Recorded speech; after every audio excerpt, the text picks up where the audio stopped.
After yesterday's embarrassing result against Lille, should Ancelotti actually get the sack from Real Madrid? What's up, everybody? Today, we have a very tough one. We have a very different video. I mean, I don't usually do these kinds of videos, which I do want to start doing because, of course, there's always things to talk about, Real Madrid especially. And I know a lot of you guys are Real Madrid fans, and I appreciate you guys for being in this channel. So, of course, everybody knows what happened with Real Madrid, that we're playing like shit. Everything is just going down the hill. And we thought things were getting better, and they're not. They're actually, we took a big step forward, backwards yesterday. So today I'm gonna go on a little bit of a rant. If you guys want to hear the rant, stick with me, man. It's we got a lot to talk about with Ancelotti and Real Madrid in general. So of course, before we get started, hit the subscribe button. What do we have to talk about? What don't we have to talk about, right? Madrid, let's just start from yesterday. Because we already know Madrid started the season very, very weak, slow, unmotivated, especially with the kind of team that we have: Mbappe, Vinny, Jude, Rodrigo, Arda Güler, Endrick. I mean, it's the kind of team you wish your team would have, right? We all thought, and I really thought, that we were just going to be enjoying game after game after game. Yeah, we were going to have a few here that were struggles, a little tighter games, but nevertheless, fun games. Back to back, we were going to be creating chances. It's really just gone the opposite way. So no point of talking about the past. We already know what happened, except yesterday. That's what we want to talk about, and the future, right? So yesterday's game was honestly one of the worst games that I have ever seen Madrid play. Not just because, guys, it's crazy when you kind of think about it. In the second half, I'm just going to say this quickly. We'll probably come back to this. In the second half, we didn't shoot on goal. I might be wrong, but we didn't even shoot in general until about the 80th minute. And keep in mind, this is with Vinny on the field, Mbappe eventually on the field, Jude on the field. What are we doing? What are we doing? It's just crazy. It's just yesterday's game, literally, it was Real Madrid playing with no idea, no intention, lack of motivation. And of course, the players, there's some bit of blame to give to the players. Of course, it's not just all Ancelotti, right? The players are the ones at the end of the day going onto the field. They have to put the performance in. But it's like it starts from the manager, starts from Ancelotti. Ancelotti needs to send the players in with an idea. You're going to stick in this position. I don't want you doing this. I want you here trying to do this. You are not going to go up. Mendy, in the case of Mendy, Mendy has been absolutely atrocious these past games, man. And today, there's no like question why he was taken off at halftime for Fran Garcia, who hasn't been great, and he's not even better than Mendy. But in today's day, Mendy is just absolute not having the season that we would expect. Defensive wise, that is what Mendy does. Attacking wise, man, there is nothing that Mendy offers us in the attack. There was one option Mendy had where he literally was on goal. I believe it was a pass. I don't know from who, but he was in the first half. He got a pass that he could have just ran straight, even if it doesn't finish in a goal. Mendy has a good shot. We've seen him score one time, or maybe one or two I've seen, but he scored. He has the ability, man. He has the strength. If players come to him, try to knock him off the ball, he has the strength to hold them off, at least advance. But in this case, in that one-on-one play, he just decides to just hold it and push back. Like, he just absolutely said no. And it's just like the main story for the whole thing. Yes, I've read a lot of people saying on Twitter that, or X, saying that Vinny Jr. was totally gone, and Mbappe didn't do anything. Endrick first start and he didn't do anything. You guys got to realize, man, some of you guys know this, but some of you guys are really just clueless up here, is you cannot do anything if you're the best player in the front if the ball simply does not come to you. Literally, it's simple as that. We did send, granted they did get a few balls here and there, but a lot of these balls that I was seeing were long balls that they had to fight in the air against defenders that are a little taller than them, stronger probably. There were some loose balls that were sent to them that it was just like very bad, man. They never got a good ball one-on-one, or a good ball where they had more chances, more space, options. Nothing like that ever happened in this game. It wasn't until, I would say, things changed a little bit when Arda Güler came into the game. Now, of course, Arda Güler is one of those players that we all want to do good. I think he was one of the shining stars today. For the little that we did, and for the little time he was there, he created, I believe it was 3-4 big chances for Madrid. He nearly scored one himself. It's just that kind of will to wanting to score for Madrid players. That kind of will is what's missing. And I mean, I'm just going to start from the back and move to the front, right? Because there was a lot of players that absolutely did terrible. And then we're going to talk quickly about Ancelotti again. I'm telling you, this is a rant video, and how I think things have to move forward from here, right? So we're going to start with Lunin.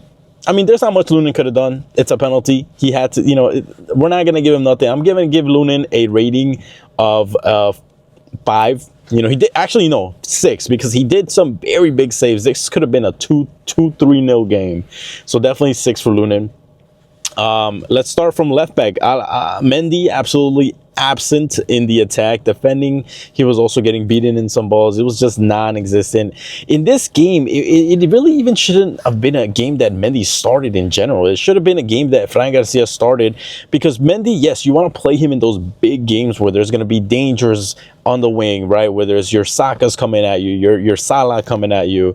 But against this Lille, not to downplay Lille, because obviously they did their thing. They literally looked like prime Barca, prime Man City. They had Maradona out there playing today. They had Pele playing today. For these kinds of games, you don't need Mendy for these games. You need Fran Garcia, someone who offers you more in attack. Because if the other team sees that the left backs aren't even doing anything to attack, better for them. They have less to worry about it. But if you get more attacking players to load those wings, I mean, come on, it's just simple science, math, logic, whatever you want to call it. Rudiger and Militao, I mean, today they were all right. They got beaten a few times. I'm not gonna say too much about it. I mean, they did their thing at times. Militao did get a knock, so he came off at the second half, and eventually it turns out it's nothing big now with news and things like that, so it's nothing big. Rudiger, he was playing his second yellow card. He almost nearly got a second yellow card, and just he was literally wrestling out there. So Rudiger and Militao, I'm gonna give them both a 4.5, because obviously it just wasn't like the best game, but it wasn't. No, I'm gonna give them. I'm switching that right now. I'm give them a 5.5, because again, they did their thing defending wise. They did their thing, but there was a few little plays here and there that were a little dodgy. Carvajal today was a little just mid, I would say. He wasn't good, he wasn't bad, but there wasn't a lot that he was offering us in the attack, because Carvajal, the thing that he does the best, guys, which is kind of unfortunate, but he puts some amazing crosses in the box. And when he goes up there to try to link up with the players, link up with Fede, link up with who was on the right, Endrick was there as well at the beginning. Carvajal is good, but at the age that he is now, I think it's going a little past him to do those little quick links here and there, movements. Obviously, there's players like Trent Alexander-Arnold who are a little better than that. Plus, he gets the passing as well. Carvajal has the best crosses, one of the best crosses, but who is he crossing the ball to? There's Vinny and Endrick. These guys are not going to win any balls in the air. So who are you passing the cross to? Jude was never in the box for a cross. He's the only player that maybe could get something.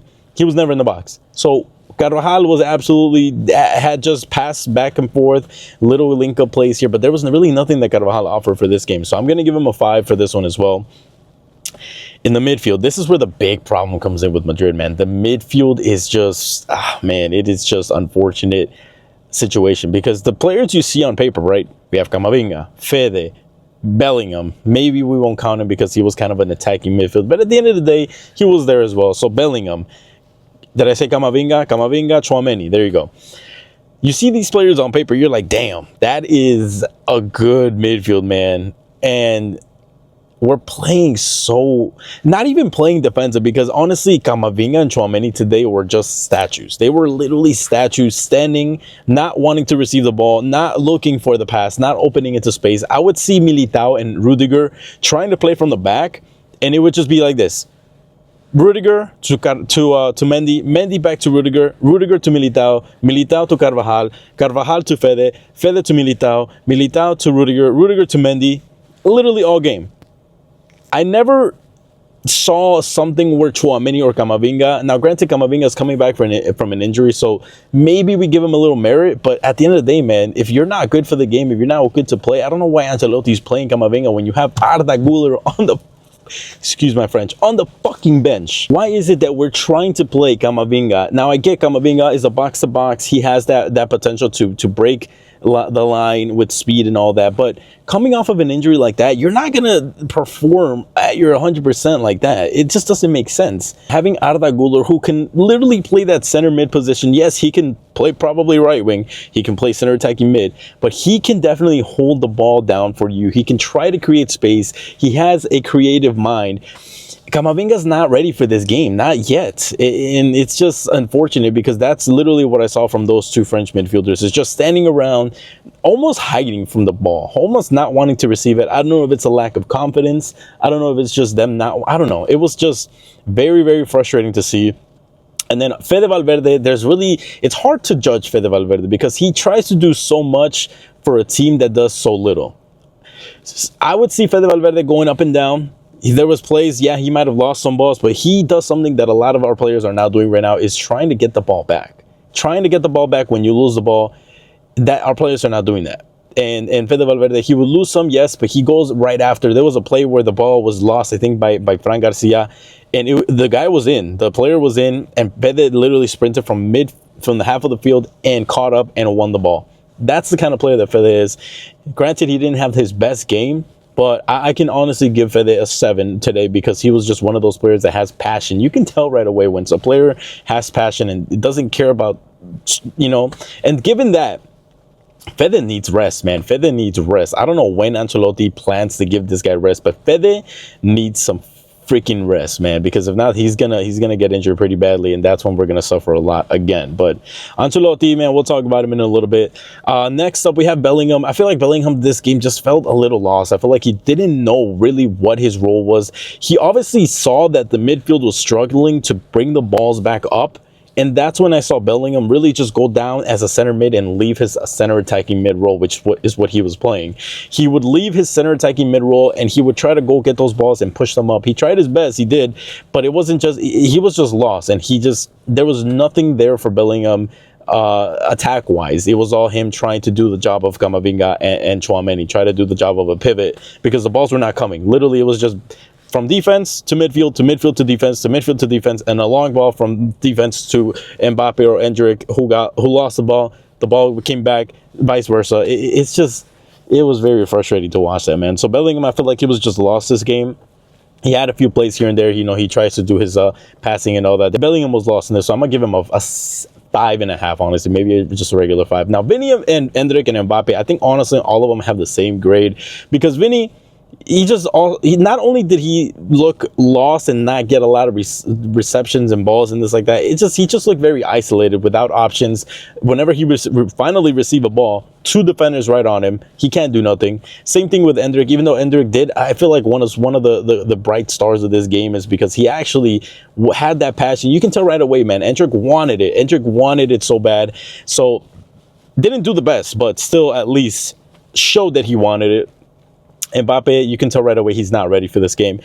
Yes, he's not injured anymore, apparently, to the medics, but he's just not ready for he was not ready. In such short notice of him training for like a day or two, it's not enough, and he wasn't ready for this game. You can tell right away he was not trying to overdo it, get injured, run into spaces with defenders and things like that. So he was just not in this one. Of course, I already said Arda Güler changed the game when he came into the game, which I don't know why Ancelotti is not playing Arda Güler as a starter. He's putting Modric first before Arda Güler.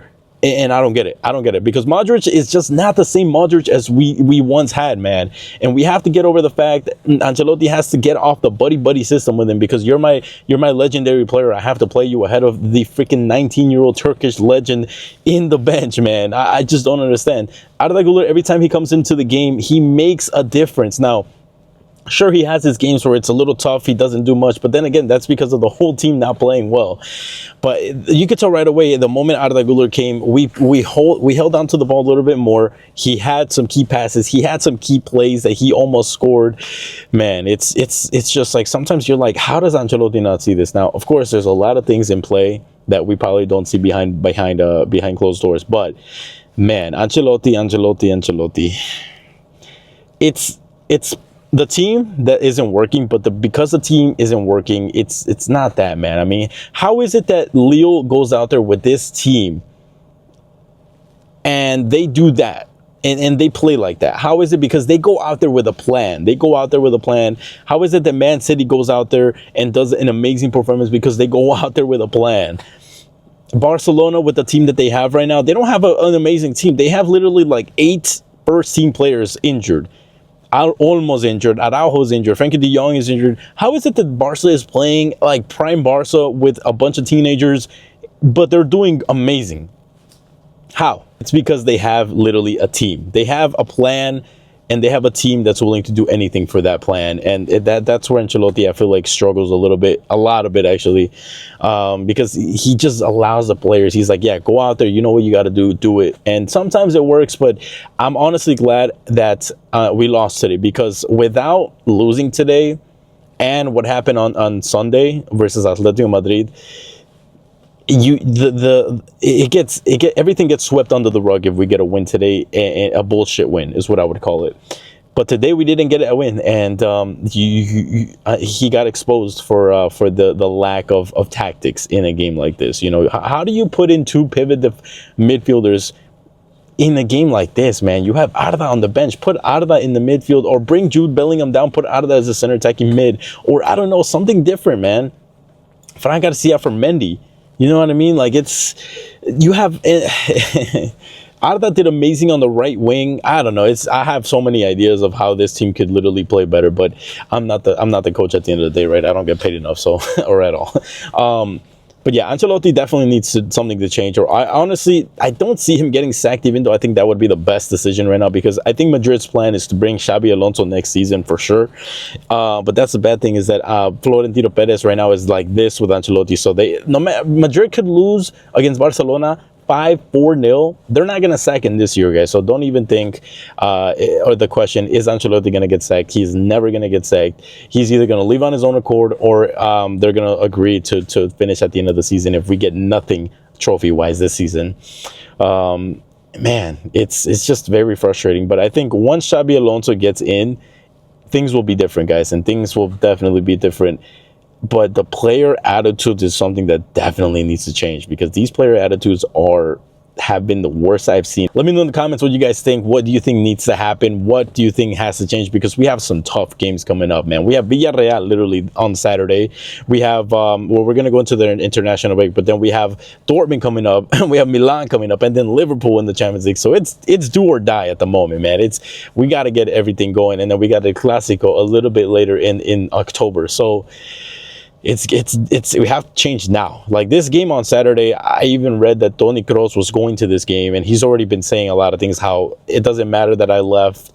Madrid has to move forward. Toni Kroos was saying that because when Cristiano left, when Sergio Ramos left, the team needs to adapt. They have to adapt. They can't dwell on the past. We cannot dwell on the past that Toni Kroos was here. He was the guy who created it all. We cannot dwell on that. We need to move forward. We have creative minds. We have creative minds in the freaking team. We have Arda Güler, man.